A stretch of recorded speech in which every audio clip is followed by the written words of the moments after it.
Olá, sejam todos bem-vindos. E vamos lá de mais uma dica de programação em C Sharp. Uh, Na dica anterior, a gente viu sobre manipulação de arquivo de texto, escrever e ler. Mas se a gente quisesse pegar uma classe de uma entidade, por exemplo, e salvar ela num arquivo de texto, tipo num XML, na verdade, em um arquivo de texto que tem um formato específico, a gente poderia adaptar essa classe aqui também. Nesse momento a gente não vai se ater muito, a gente poderia segmentar e por aí vai.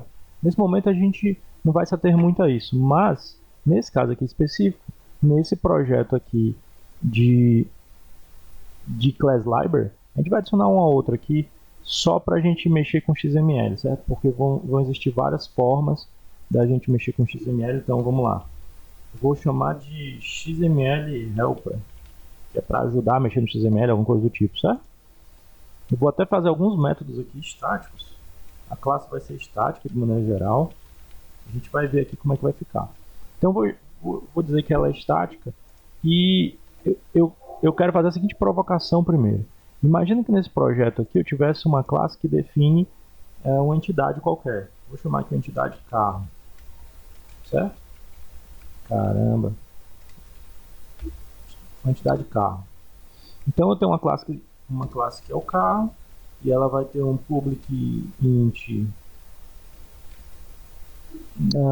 string modelo.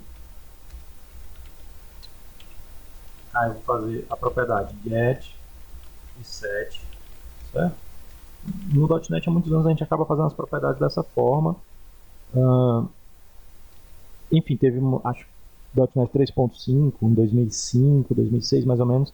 Você teve a opção de implementar o getSet aqui e ele sabe que tem um atributo interno privado para manipular a propriedade.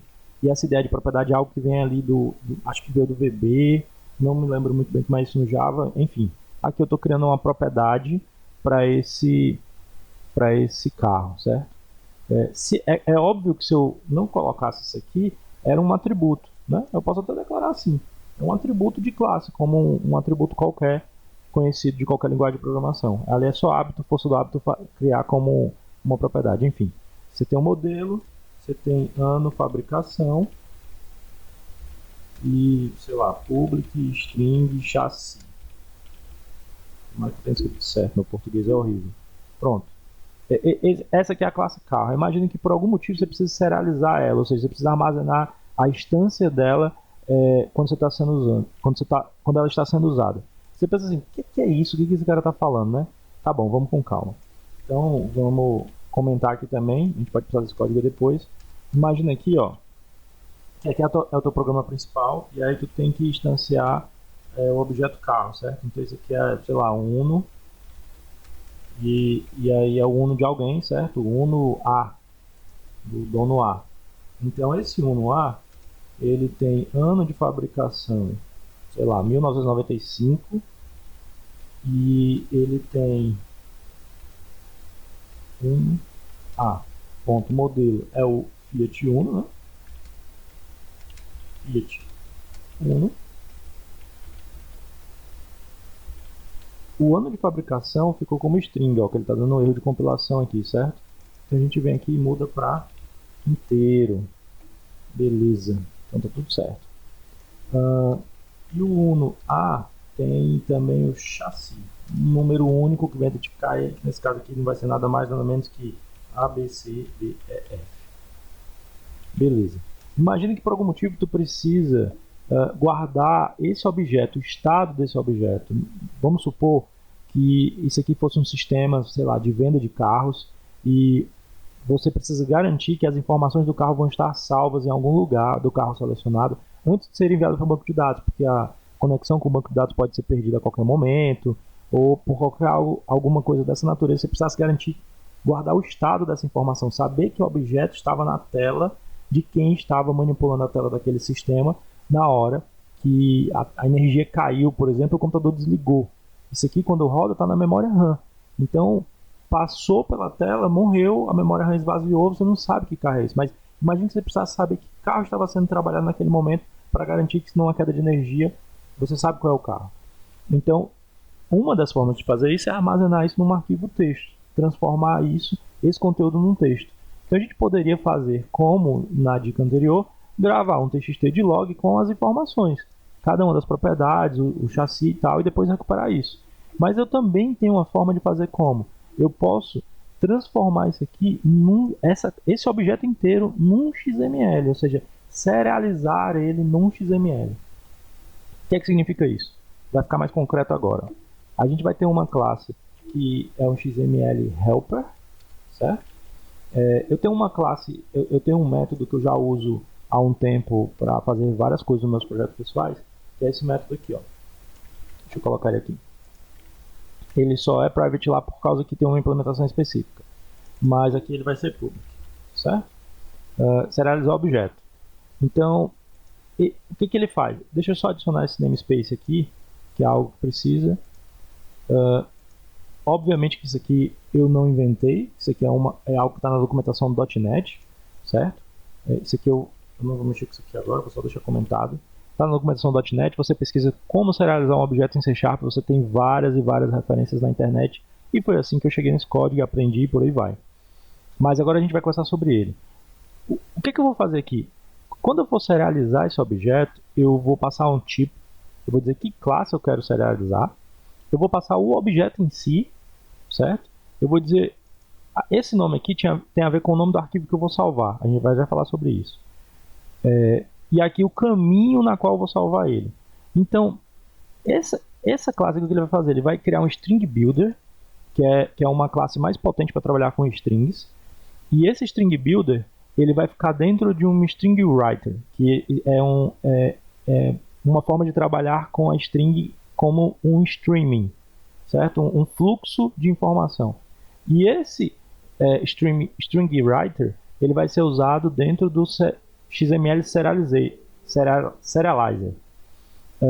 No método Serializer, você precisa de um writer, que nesse caso aqui seria um text writer, pode ser um string writer porque ele vai herdar da mesma classe ali que vem do .NET, e aqui é o objeto que você recebeu. Para onde é que vai o type aqui, ó?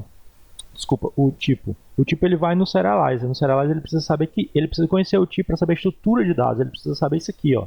Quando eu passo o tipo, ele sabe que essa classe tem 3 propriedades, 3 atributos, nesse caso aqui. 2 são string, um deles é o modelo e por aí vai. Então eu preciso saber do tipo. Só que aqui eu preciso salvar no arquivo, certo? Como é que eu salvo no arquivo aqui? No caso aqui vai entrar a nossa classe de log. Então eu vou chamar aqui log, que hoje ela não é estática, né? Mas aí eu vou transformar ela em estática, para começar a facilitar as nossas coisas aqui. Então tudo aqui vai ser estático. Então aqui eu vou escrever tudo estático, ok. Então aqui eu vou chamar log.registrar log. O que eu preciso passar? Eu preciso passar o conteúdo do que eu quero registrar, certo? E o conteúdo do que eu quero registrar é o objeto serializado.toString. Eu vou deixar isso aqui comentado, porque a gente ainda vai fazer referência para esse nome do arquivo aí. Ou talvez não. Mas bora lá. Desse jeito aqui eu vou salvar naquele meu arquivo lá. Eu só vou apagar ele antes aqui, né, porque ele tá... Esse arquivo aqui ele tá com conteúdo. Beleza. Ele se chama log e por aí vai. Ok. Então, se eu chamar esse serializar da XML helper, ou seja, se eu vier aqui escrever XML helper.serializar objeto e passar os objetos. Então, eu vou passar um type of, que é um tipo de quem? Um tipo de carro. Vou passar um tipo de carro, vou dizer que o meu objeto é o uno-a, e essas duas variáveis, como elas não estão sendo usadas para nada, por enquanto, vou passar a string vazio, certo? Beleza, se tudo estiver certo aqui, não tiver cometido nenhum erro em runtime, ele vai pegar esse objeto e vai serializar como um XML no arquivo texto. Bora lá. F5. Se a tela carregar todo em branco, até onde eu me lembro a gente não está lendo mais o arquivo, carregou, ó, todo em branco, então é porque ele escreveu. Vamos ver como é que ele ficou lá. Está aqui, ele serializou. Então, ó, ele escreveu o cabeçalho do XML, ele disse, ó, tem uma tag carro, que é o root, né, a raiz do XML, E aí ele coloca uns namespaces padrão da própria Microsoft, e ele disse, ó, tem um atributo modelo, que o conteúdo dele é Fiat Uno, tem um atributo ano de fabricação, que o conteúdo é 1995, e tem um conteúdo chassi, desculpa, um atributo chassi que que o valor é esse aqui, ABCDF. Beleza, agora imagina que eu tivesse dois carros. Imagina que eu tivesse dois atributos por algum motivo, eu precisava guardar dois carros, eu preciso guardar todos os carros que estão na tela e a pessoa está comprando dois carros. Então eu tenho o Classic, certo? Um Classic 2010. O modelo dele é GM Classic. Não vou escrever Chevrolet porque eu com certeza vou errar.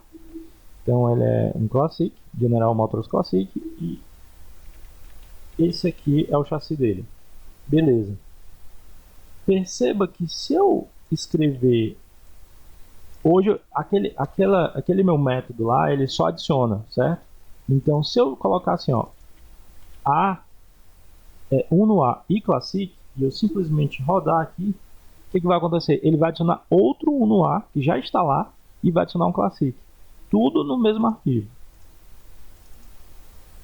Então aqui, ó, agora a gente tem... Nossa, ficou fora, né? Agora a gente tem...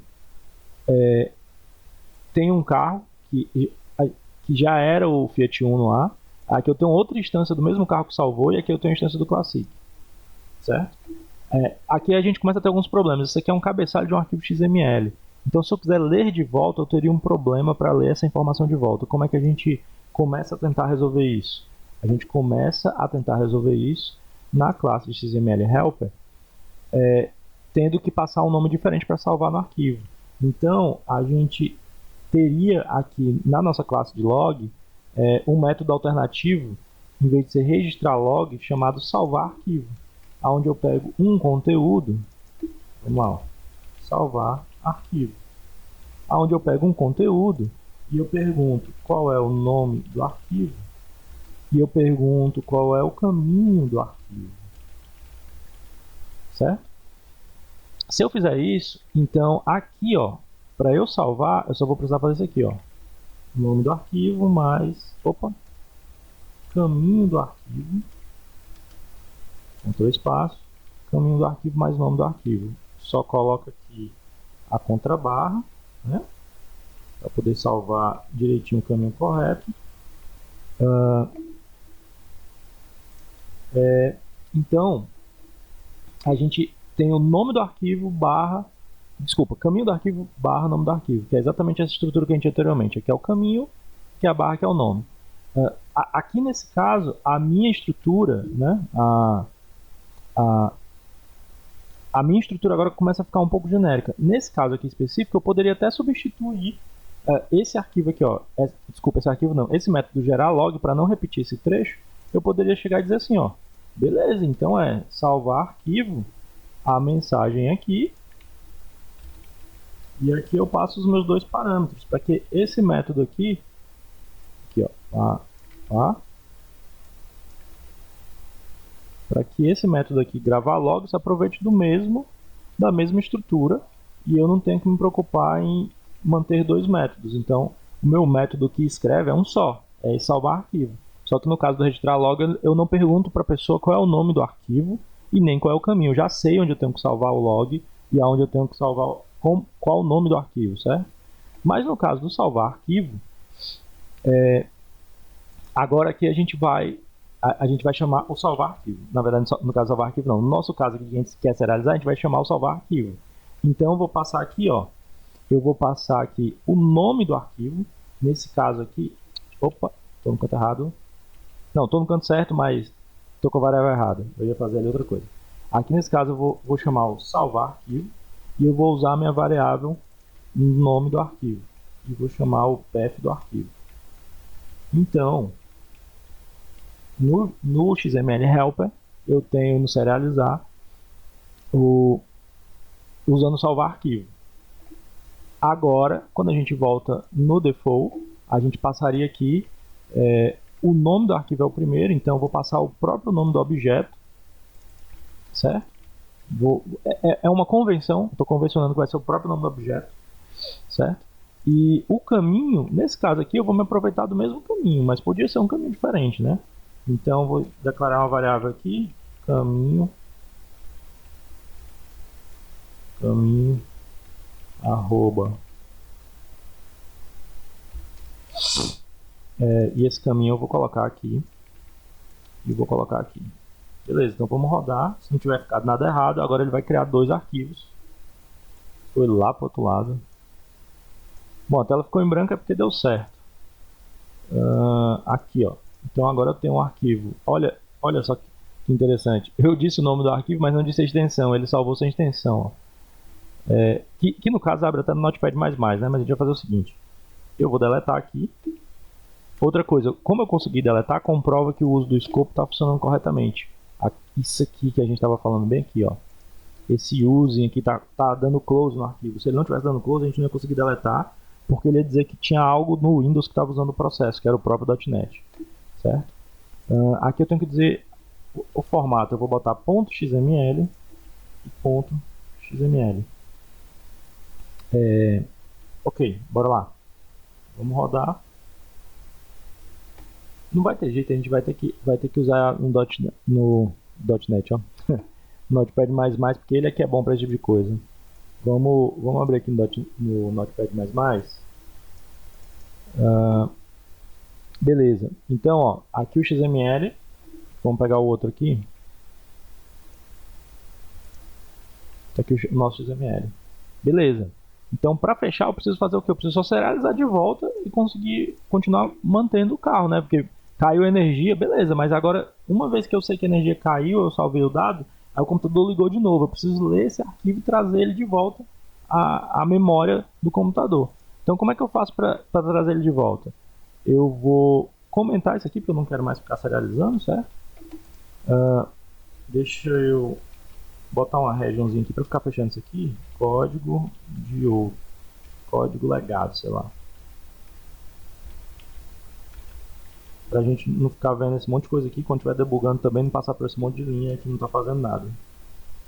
End region, né? Fechar o código. Código legado. Beleza. Então vamos fechar a region aqui. Show de bola. Esse cara que eu não vou mexer. Aí, agora a gente vai deserializar, certo? A gente precisa fazer um método de deserializar. Beleza. O método de deserializar, a gente precisa criar ele aqui no XML Helper.